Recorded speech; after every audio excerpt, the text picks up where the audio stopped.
చాటను ఇంట్లో తిరగేసి పెట్టకూడదు, చాటను బోర్లించకూడదు.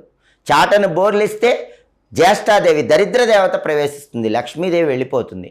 కాబట్టి ఎప్పుడైనా బియ్యం చెరిగే చాటను బోర్లించకండి, తిరగేసి పెట్టకూడదు. అలాగే చీపురు ప్రతి ఒక్కరి ఇంట్లో ఉంటుంది, అది కూడా ఐశ్వర్యాన్ని కలిగిస్తుంది. కానీ చీపురుని సరిగ్గా వినియోగిస్తేనే ఐశ్వర్యం కలుగుతుంది.